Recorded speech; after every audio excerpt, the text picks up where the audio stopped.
तो आज मैं आपको हड़प्पा के इतिहास के बारे में बताता हूं, तो वीडियो को पूरा देखिए और चैनल को सब्सक्राइब कर लें।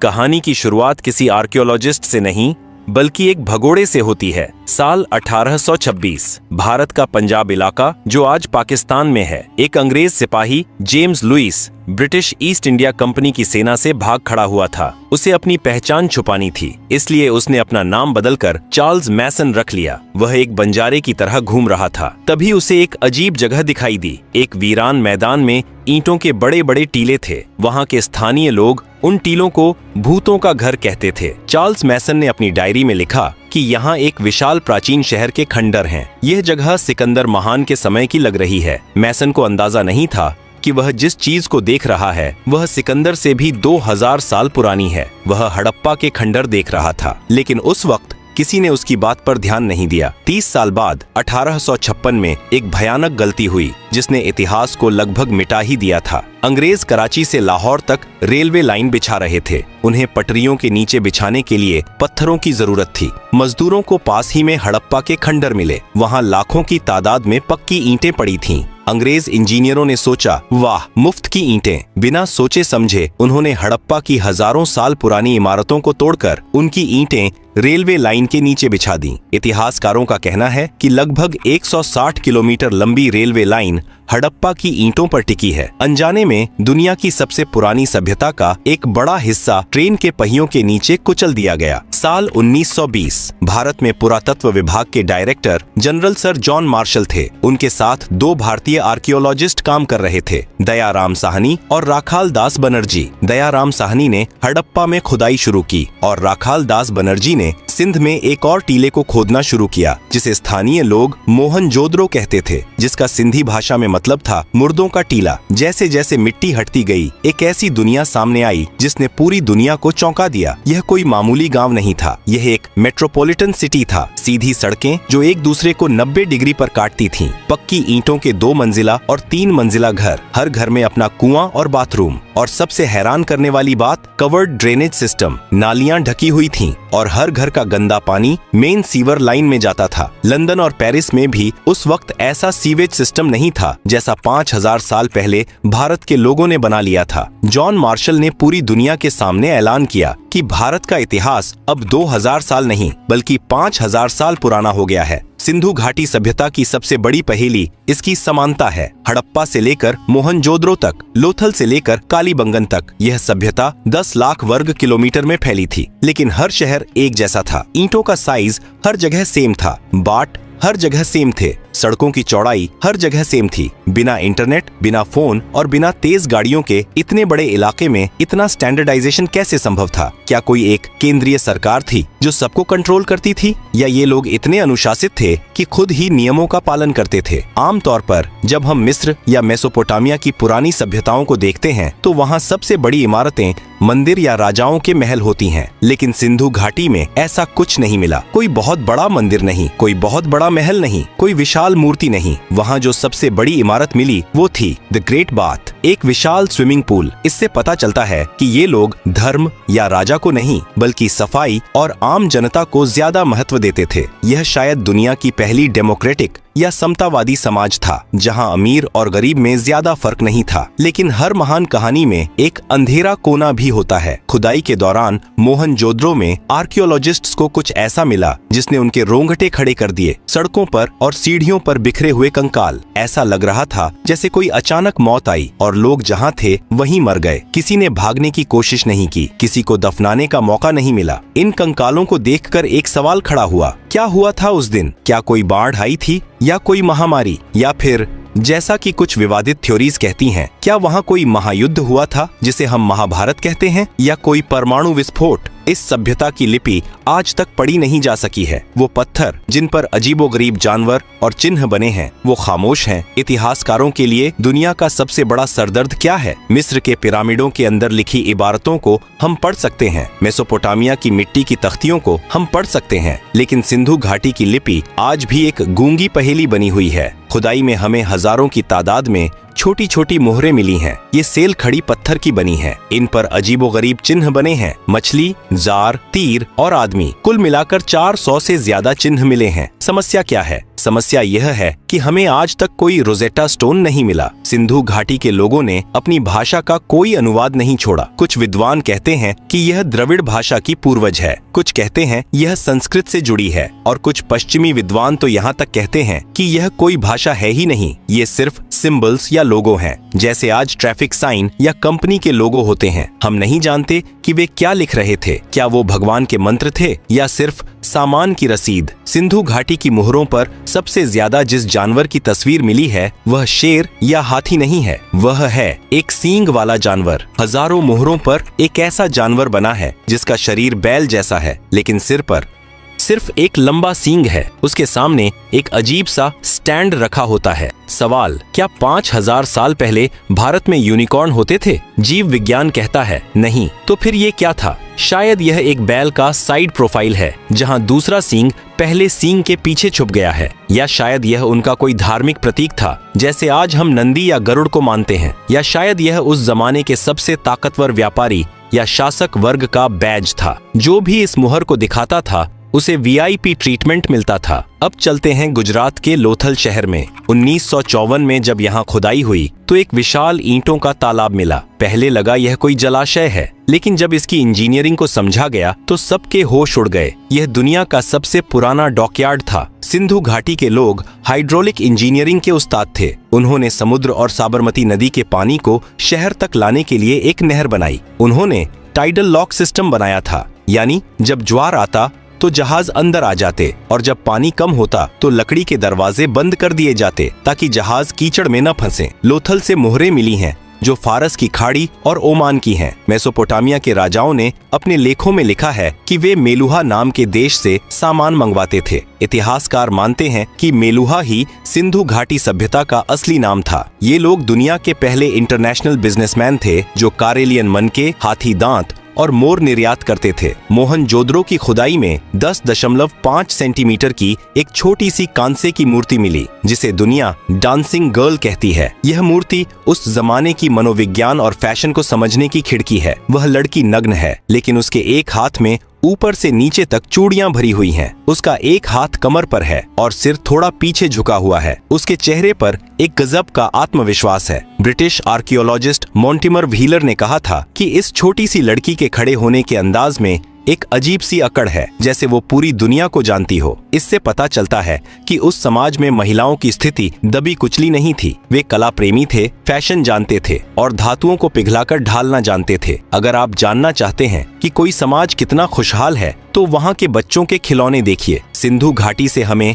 हथियारों के नाम पर सिर्फ तांबे के छोटे चाकू या भाले मिले हैं जो शायद शिकार या सब्जी काटने के काम आते थे। वहाँ कोई बड़ी तलवार, ढाल या कवच नहीं मिला, लेकिन वहाँ खिलौनों का भंडार मिला है। मिट्टी की बैलगाड़ियाँ, सिर हिलाने वाले जानवर, सीटी बजाने वाली चिड़िया, पासे और शतरंज जैसे बोर्ड गेम्स। यह एक ऐसा समाज था जो युद्ध पर नहीं बल्कि व्यापार और परिवार पर केंद्रित था। 700 सालों तक उन्होंने बिना किसी बड़ी जंग के शांति से राज किया। यह मानव इतिहास में दुर्लभ है। लेकिन 1920 ईस्वी के आसपास कुछ बदलने लगा। जो लिपि हजारों साल से एक जैसी थी वो गायब होने लगी। बाट और माप का सिस्टम टूटने लगा। लोथल का बंदरगाह सूखने लगा और मोहनजोदड़ो की साफ सुथरी सड़कों पर अवैध निर्माण होने लगे। वह महान अनुशासन, वो केंद्रीय शक्ति जो सबको जोड़े हुए थी, वो बिखर रही थी। और फिर लोग अपने भरे पूरे घरों को छोड़कर जाने लगे। क्या हुआ था? क्या प्रकृति ने बदला लिया था या कोई बाहरी दुश्मन आ गया था? धोलावीरा शहर के गेट पर एक गिरा हुआ साइन बोर्ड मिला है जिस पर 10 बड़े अक्षर लिखे हैं। यह दुनिया का सबसे पुराना साइन बोर्ड है। शायद उस पर लिखा था स्वागत है, लेकिन अब उस शहर में स्वागत करने वाला कोई नहीं बचा था। साल 1944 British archaeologist sir Mortimer wheeler पुरातत्व विभाग के प्रमुख बने। उन्होंने मोहनजोदड़ो में मिले उन बिखरे हुए 37 कंकालों को देखा। व्हीलर ने एक सनसनीखेज थ्योरी दी। उन्होंने ऋग्वेद का हवाला दिया जहां भगवान इंद्र को पुरंदर कहा गया है, जिसका अर्थ है किलों को तोड़ने वाला। व्हीलर ने अदालत के अंदाज में कहा कि सिंधु घाटी सभ्यता की हत्या का आरोपी इंद्र है। उनकी थ्योरी थी आर्य आक्रमण। उन्होंने कहा कि मध्य एशिया से घोड़ों पर सवार होकर आर्य आए। उन्होंने इन शांतिप्रिय व्यापारियों पर हमला किया और सबका कत्लेआम कर दिया। दशकों तक स्कूलों में यही पढ़ाया गया, लेकिन सच क्या है? आधुनिक विज्ञान ने इस थ्योरी को खारिज कर दिया है। वो कंकाल एक ही समय के नहीं थे, वे अलग अलग दशकों में मरे थे। कंकालों पर हथियारों के गहरे घाव नहीं थे जो किसी बड़े युद्ध की ओर इशारा करते। राखी घड़ी में मिले डीएनए सैंपल से पता चलता है कि यहाँ के लोगों का जीन पूल हजारों सालों से एक जैसा था। कोई अचानक विदेशी बदलाव नहीं आया था। तो अगर युद्ध नहीं हुआ तो वो मरे कैसे? हत्यारा कोई इंसान नहीं बल्कि जलवायु परिवर्तन था। सिंधु घाटी सभ्यता सिर्फ सिंधु नदी पर नहीं बल्कि एक और विशाल नदी पर निर्भर थी, घग्गर हकरा नदी, जिसे कई विद्वान पौराणिक सरस्वती नदी मानते हैं। सैटेलाइट इमेजरी और भूवैज्ञानिक बताते हैं कि करीब 2000 बीसी से 1900 बीसी के आसपास हिमालय में बड़े भूकंप आए। इन भूकंपों ने जमीन को ऊपर उठा दिया और नदियों का रास्ता बदल दिया। यमुना नदी जो पहले सरस्वती में मिलती थी वह पूरब की तरफ मुड़कर गंगा में मिल गई। सतलज नदी पश्चिम की तरफ मुड़कर सिंधु में मिल गई। परिणाम, वह विशाल सरस्वती नदी जिसके किनारे हजारों शहर बसे थे वह सूखने लगी। सोचिए उस मनोवैज्ञानिक डर को, जब आपके शहर का कुआं सूख जाए, फसलें मर जाएं और बारिश होना बंद हो जाए। यह एक धीमी मौत थी। लोग भूखे मरने लगे और बीमारियों ने उन्हें जकड़ लिया। मोहनजोदड़ो के वो कंकाल शायद महामारी के शिकार थे,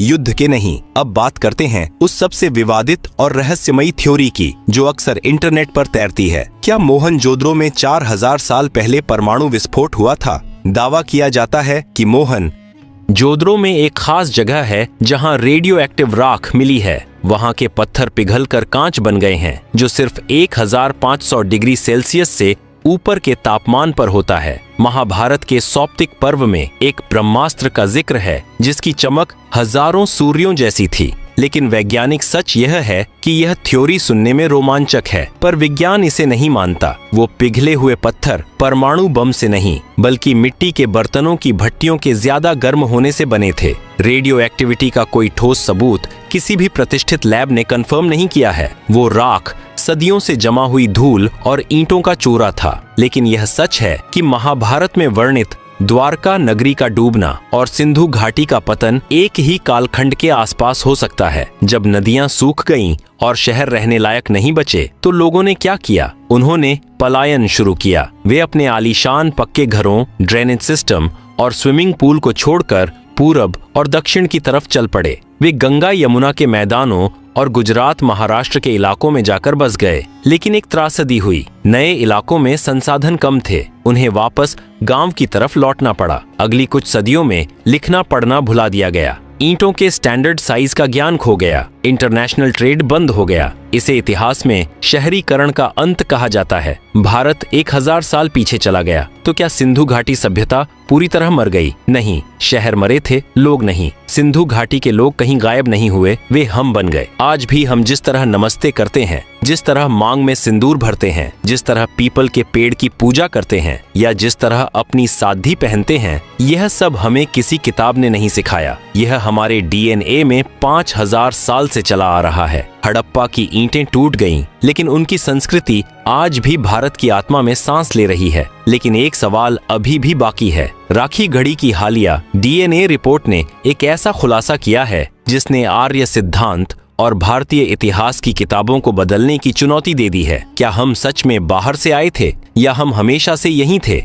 हरियाणा का हिसार जिला, यहाँ एक गांव है राखी घड़ी। यह जगह हड़प्पा और मोहनजोदड़ो से भी बड़ी साइट मानी जा रही है। साल 2015 से 16 में यहाँ पुरातत्वविदों ने खुदाई की और उन्हें एक 4500 साल पुराना महिला का कंकाल मिला। वैज्ञानिकों ने इस कंकाल के कान की हड्डी से डीएनए निकाला। यह एक बहुत मुश्किल काम था, लेकिन कामयाबी मिली। 2019 में जब इस डीएनए की रिपोर्ट दुनिया के सामने आई तो इतिहास की किताबों में भूचाल आ गया। उस महिला के डीएनए में स्टेपी यानी आर्यन जीन का कोई नामो निशान नहीं था। यानी तथाकथित आर्य उस समय वहां मौजूद नहीं थे। उसका डीएनए आज के दक्षिण भारतीय और उत्तर भारतीय दोनों से मेल खाता है। निष्कर्ष यह है कि हम सब, चाहे उत्तर के हों या दक्षिण के, उसी हड़प्पा महिला के वंशज हैं। आर्य और द्रविड़ की लड़ाई शायद राजनीति ने बनाई थी। विज्ञान ने साबित कर दिया कि हड़प्पा के लोग ही आधुनिक भारतीय हैं। हम कहीं बाहर से नहीं आए,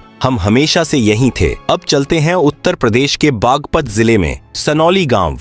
यहाँ 2018 में ASI को कुछ ऐसा मिला जिसने इस धारणा को तोड़ दिया कि सिंधु घाटी के लोग सिर्फ शांतिप्रिय व्यापारी थे और लड़ना नहीं जानते थे। सनौली में जमीन के नीचे से शाही ताबूत मिले और उनके साथ मिले युद्ध रथ, तांबे की तलवारें, ढाल, हेलमेट और घोड़ों या बैलों द्वारा खींचे जाने वाले रथ। यह खोज 2000 BC से 1800 BC के आसपास की है। यह वही समय है जब महाभारत का युद्ध माना जाता है। सनौली के ये योद्धा बताते हैं कि हमारे पूर्वज सिर्फ ईंटें जोड़ना नहीं बल्कि तलवार चलाना भी जानते थे। यह खोज वैदिक संस्कृति और हड़प्पा संस्कृति के बीच की गुम हुई कड़ी हो सकती है। 5000 साल बाद आज हम 21वीं सदी में खड़े हैं। हमारे पास स्मार्टफोन्स हैं, सैटेलाइट्स हैं और बुलेट ट्रेन हैं, लेकिन क्या हम हड़प्पा वालों से ज्यादा समझदार हैं? जब मुंबई या दिल्ली में थोड़ी सी बारिश होती है तो सड़कों पर पानी भर जाता है, सीवर जाम हो जाते हैं। हड़प्पा वालों ने 5000 साल पहले